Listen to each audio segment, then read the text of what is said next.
وای کړه چې دا خبره ما واردله زه خو دغه سړي په تلاش کې وم وای په ما باندې د سخواله رااله او د وجود مې سره پیدا او د لاسونو مې پیدل نږدې و چې د دیونی نظر علیدلې وې وای د دیونی نظر کوشمه رااله مو ته پوس مې کو چې دا څوک دی څنګه سړی دی وای اسما د مالک چې اوسې په یو سپېړه باندې وله مومات دی ویلې چې ته غلام سړی ستا په دې قصو کې څه کار دی دیو نوې دین راوړی دی استاد پلار د نیکه چې کوم دین دی هغه ډېر حق دین دی او په هغې باندې عمل کوه او د دې خبره چېرته ونه مانې نو کله چې دا آزاد شو نو په دې باندې د مهاجرو د انصارو لانجه شوله مهاجر ویلې سلمان زمونږ نه دی انصار ویلې سلمان زمونږ نه دی مهاجر ویلې ځکه هجرت یې کړی دی انصار ویلې چې نه دلته آزاد شوی دی او په دې مدینه کې اوسېده نبی صلی الله علیه وسلم ورته ویلې سلمان فارسی رضی الله عنه بارک راغلی دی چې د 3.5 کاله عمر نو عمر یې ډېر زیات 3.5 کاله د خپل واقعیت سره بیانوي وایي زه د اصفهان اوسیدونکی وم د ایران د فارس دلته اوسېدلم په خپل علاقه کې او دا چې و ابن ملک د خپل علاقې د یو مشر او د یو ملک جو دا وایي په دې ځل کې الله رب العالمین دا خبر راواچوله چې زم د حق طلب کوم او چیرته یو حق دین پیدا کوم په هغه باندې عمل کوم ځکه سبا له جهنم را روان دی او دا سختي را روان دي په موږ باندې زما چیرته د حق دین طلب کوم او وسم مسلمانانو لدا پکار دي چې د دې زمانه دي غلط مولینو د خلکو نه دین ورکلې ده عوامو له پکار دادي چې دوی کوشش وکي تلاش وکي د حق طلب د پاره او د حق طلب وکي حق دین ته ځان ورسي دا ارچا خبره دی نوري سلمان فارسی رضی الله عنه وی دلته په دې اصفهان کې د نسوارو څخه ګرځي او هغه په کې د انجیل تلاوت کو وای زه د ور روان شوم د هغه په طلب کې شوم په ما باندې وای د انجیل आवाज ولګي دا هغه به د انجیل ویو مال وی ډیر خان را کا سره روانه وکړه وای زور لمه د نسوارو یو مدرسه هغه تنن وتلم هغه د انجیل ویو په ما باندې ډیر اثر کو ځکه دا د الله کتابو په هغه ټیم کې حق کتابو نسوارا د الله حق بندگانو په هغه ټیم کې وای د انجیل په ما باندې ډیر اثر وکړ وای تر ماخامه پورې وسره زناستم او د انجیل ما اوریدا پلار می یو کار پسې لګلې او ما هغه کار را نه ير شو زه سره دیو سره مصروف شوم چې کله ما خام شزران خپل کور ته پلار ته می خبره بیان کړل چې د یو نسوارو مدرسې له تلوم وای پلار مې راته ویل چې بچو ورته دین نسوارو خبره چیرته ونه مانی دیو نوې دین راوړل دی استاد پلار د نیکه چې کوم دین دی هغه ډېر حق دین دی او پاغي باندې عمل کوا او د دې خبره چیرته ونه مانی سلمان فارسی رضی الله عنه وی اسما فضل کې د هغه نسوارو هغه دین پریوته او د پلار دا خبره اسما په دسل کې نه پریوتله وی بل ورسه زور لما د نسوارو مدرسې له او ما ورته ویل چې داستاسو دین کوم ځکه ایسته کېږي داستاسو اصلي مدرسې کوم ځکه دي وای ما ته ویل چې زمنګ اصلي مدرسې دا په شام کې دي اوس یو د سوریا ویل کېږي الته زمنګ مدرسې دي وای ما ورته ویل چې تاسو کوم ملمانرال او بیت شام ته دل ما ته وی ما سره ملګری کوي چې زه سره لاړ شم شام ته داستاسو دین د ایز د کومه وای په ما باندې مې د افکار پېښوي هغه به ما پسې څوکیداری کوله پام به را پسې کو چې اسنه دا الګ چیرته ونه تختی بل ورسره لګی ما پټی کې کار کوم او دغه نسوارا ما په سراله ما ته دل تراشه چې کله زور لم ما ته ویل چې موږ ملمان راغلي دي او چې شام ته کته سره زه وای ما ورته ویل چې زمو سره سم وای زمو سره روان شوم شام ته وای کله چې شام ته سره علمه وای دین سوارو زه د یو راهب او د یو پیر سره ملګری کلم چې هغه ډیر عبادت گزار سړی په دغه ټیم کې د الله ډیر عبادتونه کول داغه سره سم ملګری کلم وای داغه نه به ما دا دین از دکاو انجیل به می از دکاو او داغه سره زه اوسېدلم وای هغه ډیر عبادت گزار سړی او د خلکو مسره ډیر مینه و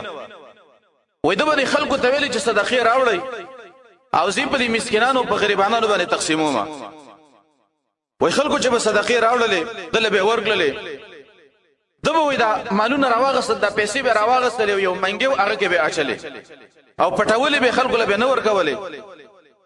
و یو منګي ډک د خلکو د پیسو نه بل منګي ډک تر دې پورې چې شپږو منګي ډک د پیسو نه او دای په دې اسمکه کې خخول و ډیره مدته تیر شو اخر دا پیر چې و دا راهب دا مړ کېده وای کله چې دا مړ شو دا خلک رال او په د باندې جنازه کوله او خلک ډېر خپو چې زمونږ پیر مړل سلمان فارسی وای ما دي خلکو ته ویل چې ګوره دا سړی چې د په د باندې تاسو جنازه مکوئ ځکه دا ډېر ناکاره سړی دی وای دا نو سواره ما ته غصه شو ما ته ویل چې د کوم دین راغلی چې زمونږ د راهب او د دې پیر بې عزتي کې دا خو ډېر نیک سړی و وای ما ورته ویلې چې زده د قباحت تاسو ته خیمه دا ډېر قبیح انسان دی وای څنګه قبیح دی وای تاسو نه به مالونه را جمع کول د یتیمانو د مسکینانو په نوم باندې چې زه غول ورکوم او دا به راغستل په دغه منګو کې به اچل او دا منګي په دغه کې خخلی دی دای خاص شاګرد ته ته معلومو کله چې خلکو ولدا خیانت ولیدو وای خلکم د سلطور شوی ویلې چې دا څه بدکاره سړیو غل سړیو وای څه جنازه په ونکړه خو سلمان فارسی وای کله چې دا زما دا راهب پیر وپات کېده وای ماته مطالبه وکړه چې ته خو اسم مرې ما ته بل یو د څه استاد وخه واچې زلار شم او داغینه د الله د دین عزت کما او داغي سره به وسیګما نو په دغه ټیم کې د يهودو حکومتونو يهود ډیر ظالمان خلکو په دغه ټیم کې ظلمونه به کول نو حق پرس خلک به وجل او کوم چې دا راهبانو نیکان خلکو نسوارو دی په غاڼو څنډو کې سپټ پټو سیدل او د الله بندګۍ نه به کوله وای دی راهب ما ته بل یو پیر وخو دو بل راهب راته وخو دو چې تلاشه د هغه خواته وای زلانه ما د هغه بل پیر خواته او هغه ته ویل چې د سره غلې مو پلانې راته ویل دي چې دنه د الله دین عزت کستنه د الله دین عزت کومه وای هغه چې مډیر عبادت گزاره سړی و ډیر خسړیو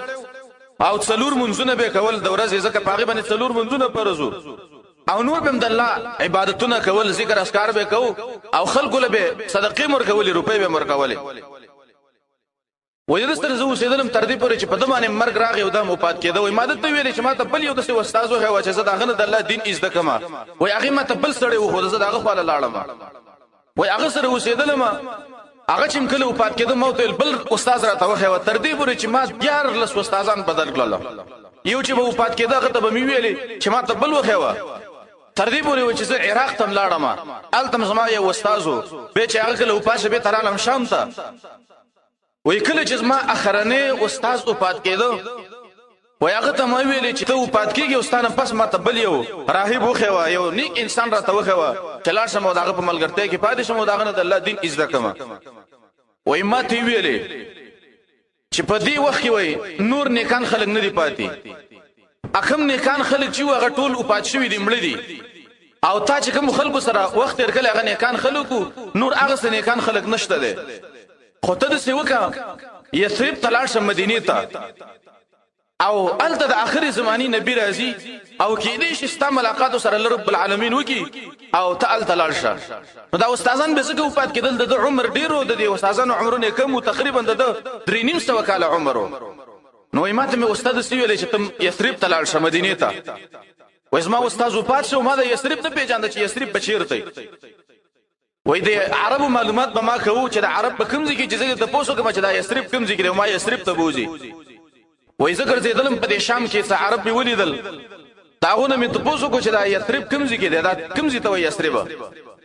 وای ما ته ویل چې منګ خپل د یثرب او عربي او منګ چې د تجارت لپاره د شام ته راغلی او زمنګ به تابوزو یثرب ته دروخه وای ما ته ویل چې ما صدا غړي وزیدي د اجرت په شکل به تاسو له درکم مصریبه له درکم او خیر د ما بوځي مدینه ته وای دې چې کله راتل مدینه ته زیر ځان سره روان کلم او مدینه ته راوستلم نو د عرب چې د ډېر ظالمان خلکو کله چې به یو مظلوم ولید هغه نه به است غلام جوړ کوي است خرڅ به کا وای کله چې واد القرى علاقه تر ورسېدل واد القرى د مدینه منورې نه د سپاری او علاقه د يهود په پیوسېدل وای دي عربو زرا ونی ول موسمنه دا ټول مالونه واغستل او دلته په واد القرى کې یو يهوديو عقبانه ز خرڅ لما چې دا غلام دی تیواله دیږي کې دا سلمان فارسی رضی الله عنه غلام جوړ شو دا پریږي کې است غلام شو دا وی سبب د يهودي په خدمت کې ومه داغه خدمت مې کوو او د سره وسیدلم وی الله رب العالمین یو عجیب ترتیب جوړ کړ کله چې الله رب العالمین تسوق ځان رسي او د حق طلب کوي الله په لاري کولاوي وای د دې مدینې نه یو يهودي راغی او دلته چې دا کوم يهودي زما مالک و د سره دوستانه و وای دلته وخت تیر کو ټیمې تیر کو چې کله داروس ختیدو نو د اسماعیل مالک ورته ویلې دی بل يهودي ته چې زما سره یو غلام دی ډېر خسړې دی زه تا ته هدیه کوم وای سزي اغله ورکلم وای اغله چې کله زور کلم هغه اسماعیل مالک شو هغه زې مدینه ته را وسلم نو الله ترتیب جوړ کو مدینه کې زه اوسېدلم وای د دې يهودي او باغو په دې باغ کې ما کار کوم په دې باغ کې زه اوسېدلم یو ورځ ولې تخته ما په یوونه کې کار کوم و یو کس د باغ ته رانه وته چې کله راغی نو دی بل يهودي ته ویل وای خبر نه وینا وای دا هغه خیر زماني نبی چې محمد هغه د مکې نه هجرت کړي د دلته مدینه ته راغلی دی او په دغه قباء کې دی وای کله چې دا خبره ما ورده لزغه دغه سړي په تلاش کې ومه وای په ما باندې د سخواله رااله او د وجود مې سره پیدا او د لاسونو مې پیدل نږدې و چې د دیونی نظر علی دلې وای د دیونی نظر کوشمه رااله مو ته پوس مې کو چې دا څوک دی څنګه سړی دی و اسما د مالک چې اوسې په یو سپېړه باندې واله مومات دی ویلې چې ته غلام سړی ستا په دې قصو کې څه کار دی خپل کار سره کار لره خو لیکن وای زروان شوم او د دې سړي دا خبر اسما په اسلام کې پرې وتله وای کله چې ما ذکر شس ما چټي وشوله وای زه روان شوم او ما دا پیغمبر کته چې دا څوک دی دا څه رقم سړی دی وای کله چې عالم قباء ته پیغمبر ناس دی محمد صلی الله علیه وسلم او ملګری مو سره ناس دی سلام مې په واچو سره کې نه سلام وای د اسلام کې زما مینه وای پیدا شوله هم ته د دې پته نه و چې دا اخرنی نبی یقیني دی او کنه دی دا یقین مې نو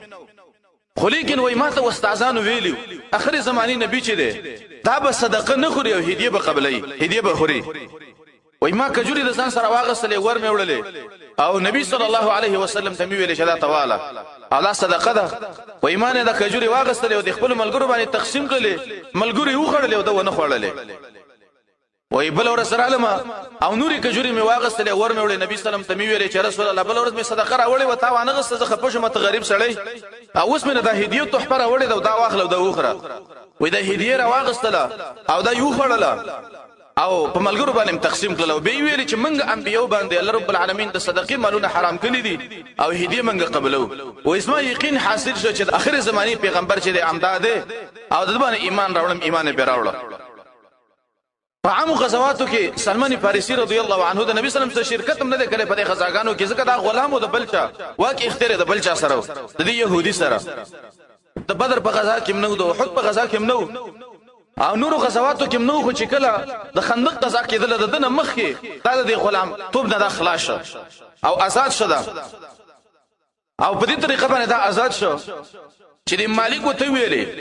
چې ته مال 300 کجوري ناله او دا ټولي براخيږي او مال به سر زر راکې تقریبا د 1500 تولو په اندازه باندې سر زر مال راکې زبتا آزاد کما سلمان فارسی رضی الله عنه راغه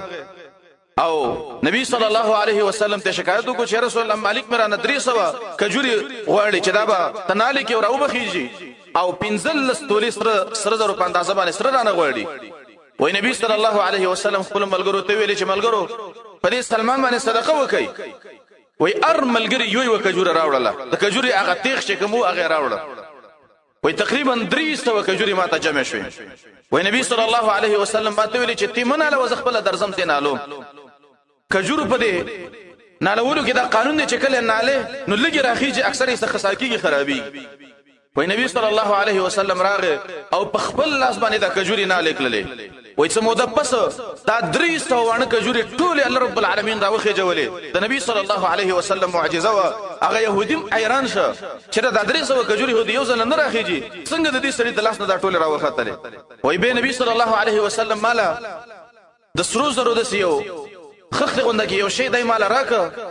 سر زرو او ما ته ویل دا وېسه وای ما ته چې رسول الله ما باندې سر زر ډیر دی دا لک سر زر دی وای ما ته نبی صلی الله علیه وسلم عزت دا وېسه وای چې کله مې وړو تول میکلو وای هغه چې په ما باندې څومره سر زر یخیو دا غینم په صدا درانه وختل الله رب العالمین لک څه ولا برکت واچو نو کله چې دا آزاد شو نو په دې باندې د مهاجرو د انصارو لانجه شولا مهاجر ویل سلمان زمنګ نه ده انصار ویل سلمان زمنګ نه ده مهاجر ویل څنګه هجرت کړي دي انصار ویل چې نه دلته آزاد شوه دي او په دې مدینه کې اوسېده نبی صلی الله علیه وسلم ورته ویلي وای سلمان منا اهل البيت وای سلمان زمنګ د اهل بیت نه دي نبی صلی الله علیه وسلم سلمان د خپل کورنۍ نه حساب کو او دا چې و د نبی سلام په زمانه کې ژوند دی او د ابوبکر رضی الله عنه په زمانه کې ژوند دی د عمر رضی الله عنه د عثمان رضی الله عنه په وخت د ولایتونو کلی دي په عراق کې والی پاتې شوی دی ډیره موده پس ژوند دی او دا ځکه درې نیم سوه کاله عمر او داسې ساده ژوند به تیراو چې تر دې پورې ماشومان هم پورې خاندلې چې دا څه ساده سړی دی نو دې سلمان رضی الله عنه دومره سخت په ځان باندې تیرې کړلې اخر حق ته ځان ورسو